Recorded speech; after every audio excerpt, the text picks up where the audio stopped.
Hey guys, I have a little project here. First part of this video, I'm going to make it one video, but obviously you'll see here in a couple minutes why it can't be all in one quick shot. I'm going to do an oil analysis. I got the box from Blackstone, so we're going to do a little unbagging, unboxing, whatever you want to call it here, and see what all they sent us. One of the things that I'm going to do, I've been doing some readings about the best way to do an oil analysis. So what I have read is that you should take it from the dipstick. Reason being is because everything is in suspension. If you take it from the oil pan, whenever you're draining your oil, that could lead to some readings that aren't necessarily true, because obviously how gravity works, all the heavier stuff floats to the bottom or dips to the bottom of the pan, right? So it's not necessarily the best way to understand exactly how your engine is looking or how it's running, what you need to worry about, what you don't need to worry about. From what I've read, it's best to take it from the dipstick. So just open this up here. We have the powder compartment. We have the pump. So in the hoses with the pump, so it can go down into the dipstick. Also got two boxes, two containers for the oil, invoice, information that I need to put on the box when I ship this back to Blackstone, and another box. So I could technically do two oil analysis. So if anybody else has a 6.4 out there that wants to do another oil analysis with me, let me know. So, first things first, obviously have to take the dipstick out. But, actually no, I'm not going to do that first. I'm going to get this pump put together. That way the dipstick isn't going to be out for very long, and I can just go straight from pulling the dipstick, putting the tube down there, and pumping out the oil right into the little container that I need for the oil. So, taking it out of the bubble wrap here, put that there. Now I'm thinking, with my brain, could be wrong, thinking, yep, there it is, yes. The container that attaches to the little hand pump here is in the black box that you end up shipping to Blackstone. Not sure if other companies do that, but obviously that's how Blackstone does it. So just screw this on here. Okay, put this to the side, I don't need that. Put the pump here. Thread the tube down the dipstick, make sure the tube is in the oil.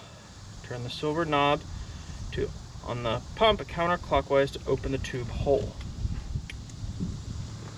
Okay, so it goes right in this hole.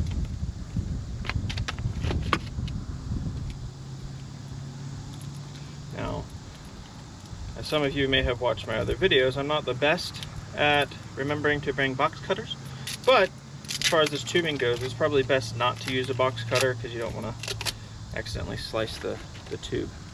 So, get this set up here. So what did it say? Turn the tube counterclockwise to open up the tube hole.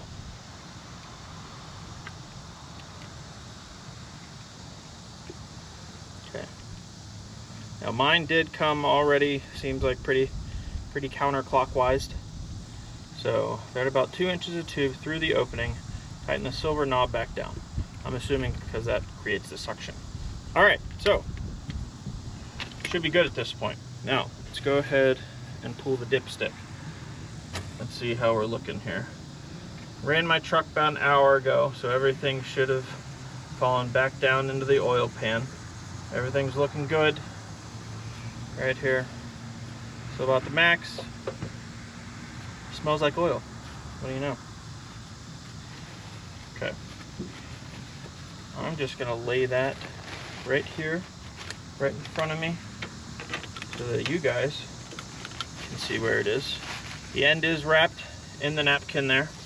Now, going to feed this down dipstick tube into the oil pan. Now I've never done this before, so I have no idea how far I need to go. Maybe that's enough.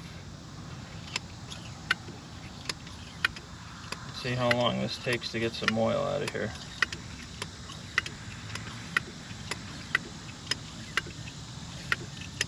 Doesn't seem like it's far enough yet. A little bit more.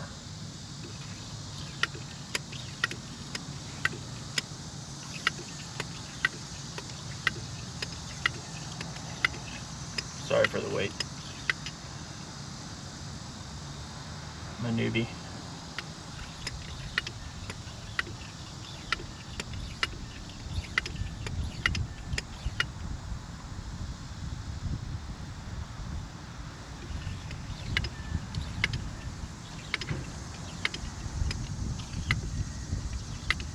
I'm getting something here. It's getting a little tougher. There we go. Possibly. There we go. There we go. Look at that.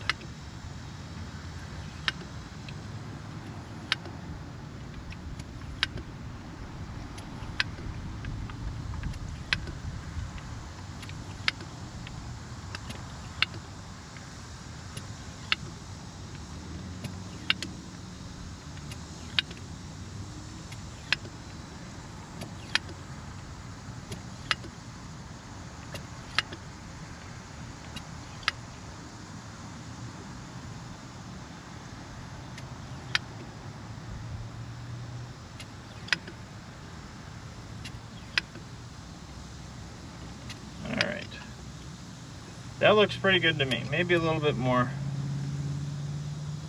I don't know how much these Blackstone people need, but hopefully that's good. All right, so I'm gonna loosen up. Let me get the lid here. Oh, there's a lid right there. So I'm gonna loosen up the pump itself.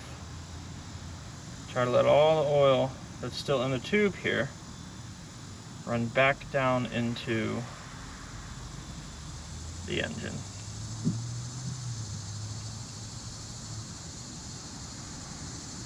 Now once I get it home, I'll check the oil. If I need to put some more in, I'll put some more in, but shouldn't really need to worry too much about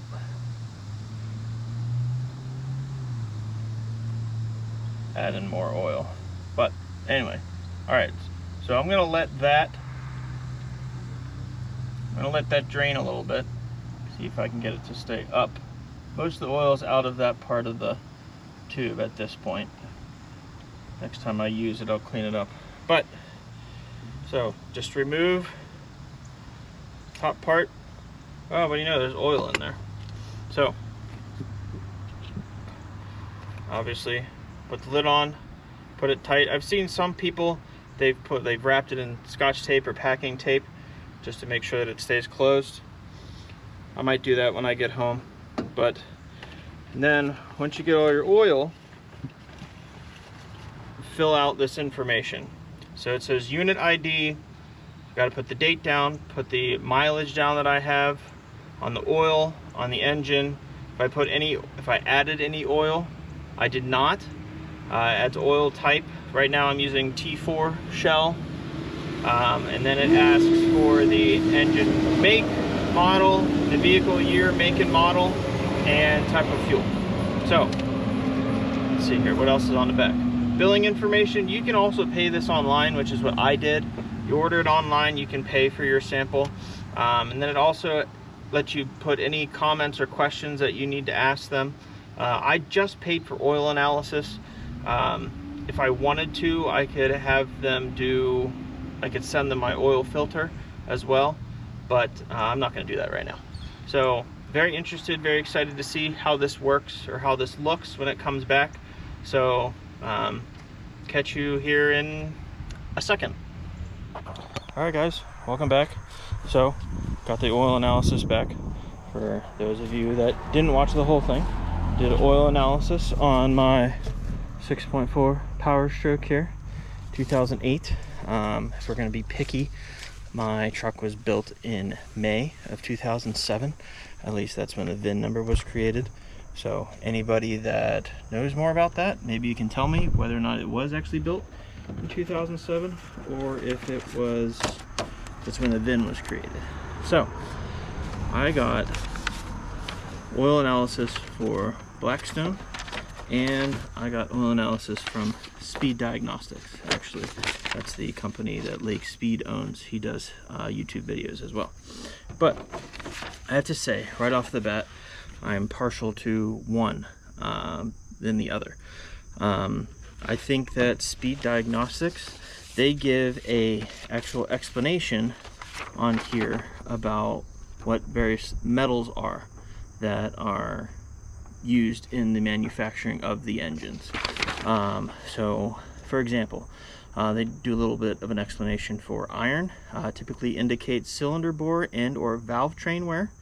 Check leak down and valve lash if you have iron in your oil analysis.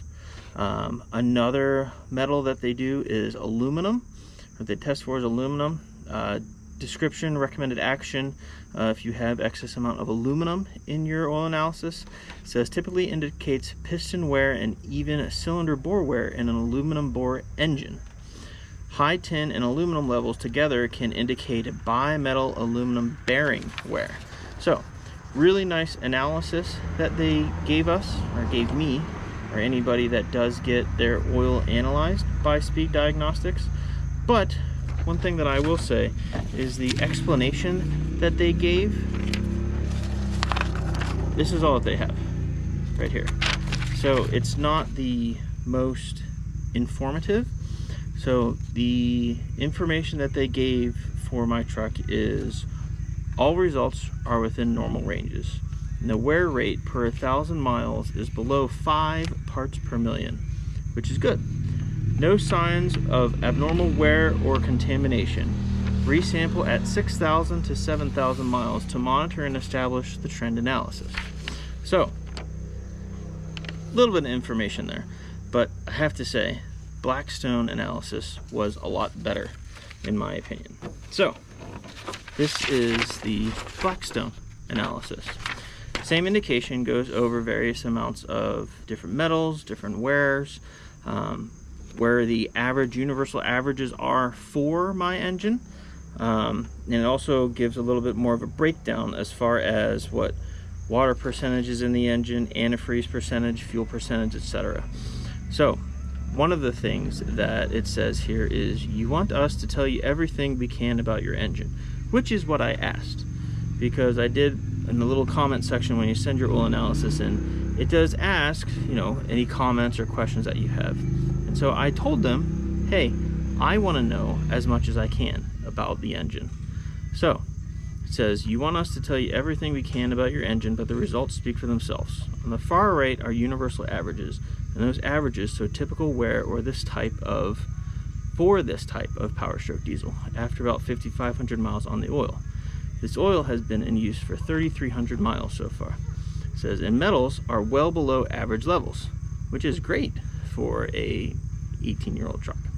It also says that means that there aren't any internal issues or poorly wearing parts, and that's great news at 135,000 total miles. The flash point shows 1% fuel, which is harmless, and from normal use like idling, not a problem. That's pretty good for me. So it says that down here where it says properties, it says fuel percentage in the oil is about 1. So less than 2%, I'm assuming, is very good. So I got 1. It says that there's no antifreeze in the oil, which means that there's no busted head gasket. There's no water. There's 0.1% of insolubles, and less than 0.6% is very good. So what does this tell me, in my opinion, about my 6.4 Powerstroke? It tells me that my engine is very healthy. Universal averages for aluminum in the engine is 13 parts per million, and based on the analysis that Lake Speed says, typically Aluminum means piston wear and even bore wear in aluminum bore engines. And I have 1 part per million. The universal averages is 13. Let's go through another one here. So there's a bunch in here of names that I don't know how to pronounce, so I'm not even going to go over them. So let's see here. Titanium, that's one. The universal average is 1 part per million. Does this one say what titanium is? Yes, LakeSpeed gives me some analysis here. It says typically indicates valve spring retainer wear. Other parts such as connecting rods, wrist pins, and valves can also be made from titanium. Check valve lash, because titanium can also be an oil additive. Sample unused oil to check for the presence of titanium as an oil additive in the fresh oil. So, no issues there. What else we got? Magnesium. Magnesium, I have 142 parts per million. The universal average is 397. Let's see. Magnesium typically indicates use of MMT-based octane boosters. So, probably not the best oil analysis for anybody that was hoping that my truck was about to blow up, but read it and weep, guys. So, very happy with my truck. Anybody that finds a 6.4 Powerstroke for sale that they're interested in, I would highly recommend getting a Blackstone oil analysis. It takes a little while for these analyses to come back at Blackstone. When I made the first half of this video, it was 3.5 weeks ago, and I got it back. Whenever you see this, I got it back last Tuesday. So, like I said, from 3.5 weeks from when I first sent in the oil analysis to now that I'm getting the results back, a little bit of a time. As long as, you know, chances are with what the keyboard warriors are saying about 6.4s, probably not a big issue if you're thinking about buying it and the current owner is willing to wait for a little while for the oil analysis to come back. But if you need something really quick, you could also go with SPEEDiagnostix. The Blackstone oil report, I think, was about 55 bucks. The SPEEDiagnostix one was a bit expensive. I think it was about 120. So if anybody's interested in doing this for their 6.4 or any other diesel or gas engine, you know, or four-wheeler, dirt bike, you can do that too. I would recommend Blackstone. I just think that they give a little bit more analysis, and it feels like the comments that Blackstone gave me or sent me was tailored much more to me, whereas the SPEEDiagostix results were, I don't want to say they were just kind of the standard that they would send for people that, you know, have this type of oil analysis, because I'm sure every oil analysis is a little bit different. But like I said, it was nice that Blackstone made it a little bit more personable, I'll say. There are options with both of these to extend oil life. I'm not going to do that. I usually change my oil between 3,000 and 5,000 miles, and I'm going to stick with that. You could, in theory, based on the results of my engine, could extend it maybe to 7, 9, maybe 10,000 miles, but I'm not interested in that. This engine is in great shape for being a 17, 18-year-old truck, and I'm not going to risk any damage that could result in extended oil changes. So anybody that got new diesels that are watching this, even though the manufacturer may recommend 7,000 to 8,000 or 10,000 miles between oil changes, if you have the money, do it every 3,000 to 8,000. It never hurts to do excess oil changes. Hurts pocketbook a little bit. I think AMSOIL oil change for my truck is like 280, something around there. That's just for the oil. Or you go with the cheap stuff, Shell Rotella T4, which is what I'm currently running. I think you need 15 quarts for my truck plus an oil filter, and it's probably about $100, $120, something around there, maybe a little less. But Don't sleep on your oil changes. Keep up with them. If you're on a road trip or whatever and you go a little bit over, that's fine, but make sure you do it before you go on another big road trip. So weather's getting nice out here in southwestern Pennsylvania, so I'm going to be working on the truck a little bit more this fall and this winter. So I'm excited. I'm very happy. Reading all the comments and listening and reading things and watching things on the internet, you can go down a pretty dark hole as far as what these 6.4s, what the reputation of them are. But biggest thing is you just need to take care of them. Keep up on your maintenance. There's nothing wrong with doing more maintenance than needed. You know, you take care of anything as best as you can, and chances are it's going to take care of you. There aren't too many things that end up going wrong on trucks, ATVs, four-wheelers, cameras, GoPro cameras, for excess maintenance. So thanks for watching. If you don't mind, please like and subscribe, comment if you agree or disagree with Blackstone versus SPEEDiagnostix. If you have any other questions based on the results from the oil analysis, leave a comment there as well, and I'll be sure to reply. So thanks again for watching, everybody.